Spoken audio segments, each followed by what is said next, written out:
You should include operating lease assets in invested capital. Two examples to show you why. Target and DSG.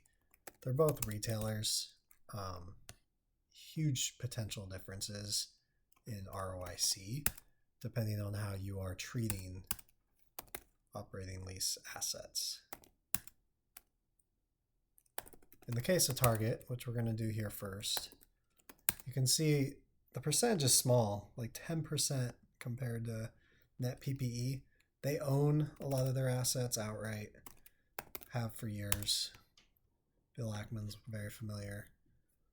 And so, you know, the whole new operating lease assets thing hasn't really been a thought when it comes to calculating the ROIC for Target.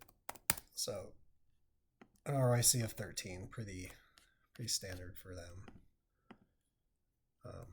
Let's look at Dick's Sporting Goods. Much different picture, and you will see why.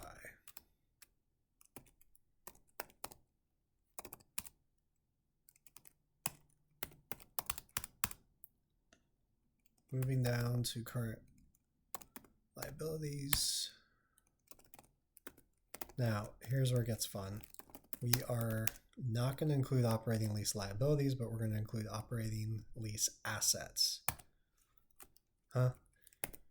So think of it, new constructs have a great example of this. Think of it like leasing a car versus taking out a loan for a car. They're both leases, like in the accounting world.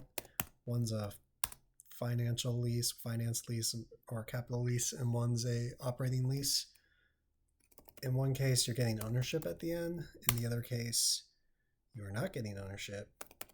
You're still paying interest on that. So that's why interest bearing do not include it in liabilities, but you do include it for assets because you are still tying up capital. And so that is invested capital that the company has to use to reinvest that they cannot use to pay a dividend or nice juicy buybacks. And so I really wanted to show you the difference here. If you are not treating operating lease assets in your ROIC, the true ROIC for Dick's is about 19. If you were to ignore operating lease assets, it goes all the way to 34, which is not realistic. It's not a true representation of the company. And it's because they have more operating leases than they do the capital lease way. So make sure, especially retailers, restaurants, that you are looking at operating lease assets in ROIC.